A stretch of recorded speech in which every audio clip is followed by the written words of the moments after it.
नमस्कार, मैं हूं यास्मीन। पूरी दुनिया पिछले कई महीनों से कोरोना नाम की महामारी से जूझ रही है। इस महामारी के कारण न सिर्फ आम जनता परेशान है, बल्कि बॉलीवुड सेलेब्स का भी बुरा हाल है, जिनकी हर छोटी मोटी परेशानी को देख आम जनता सोचती है कि उन्हें क्या फर्क पड़ेगा, लेकिन ऐसा नहीं है। हाल ही का उदाहरण ले लीजिए, जब तापसी पन्नू के घर के बिजली बिल ने उनकी टेंशन बढ़ा दी। दरअसल तापसी पन्नू ने अपने ट्वीट के जरिए 3 बिल्स के स्क्रीनशॉट शेयर किए हैं। एक बिल पर लिखा है 35,890, दूसरे बिल पर 3,850 और तीसरे बिल पर है 4,390। अब इस एक महीने के बढ़े हुए बिजली बिल के चलते तापसी ने अडानी इलेक्ट्रिसिटी को जमकर लताड़ा है।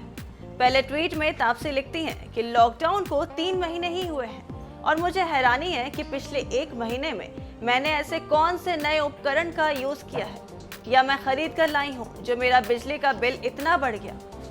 आप किस तरह से हमसे बिजली का बिल चार्ज कर रहे हैं। यही नहीं, उन्होंने अपने दूसरे अपार्टमेंट का बिल भी शेयर कर नाराजगी जताई। इस बार तापसी लिखती हैं कि ये उस अपार्टमेंट का बिल है जहां कोई रहता ही नहीं। यहां हफ्ते में सिर्फ एक बार जाया जाता है, वो भी सिर्फ साफ सफाई के लिए। लेकिन अब मुझे चिंता है कि शायद कोई इस अपार्टमेंट का इस्तेमाल कर रहा है, वो भी हमें बिना बताए। क्या पता आपने हमें सच्चाई बता दी हो।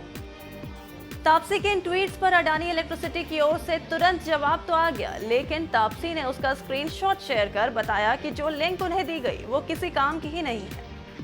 बताते चले कि बढ़े हुए बिजली बिल का झटका सिर्फ तापसी पन्नू को ही नहीं लगा है, बल्कि पुलकित सम्राट रेणुका शहाणे जैसे टीवी स्टार्स भी हैं जिनका बिजली बिल उम्मीद से कहीं ज्यादा आया। इन स्टार्स की बातों से एक बात तो साफ हो गया है कि सिर्फ आम जनता के लिए ही ये मुश्किल वाली बात नहीं है। बड़े बड़े स्टार्स की भी उम्मीद से ज्यादा बिजली बिल देख धड़कनें बढ़ जाती हैं। बहरहाल देखते हैं इनकी मुसीबतों का हल कब तक निकलता है।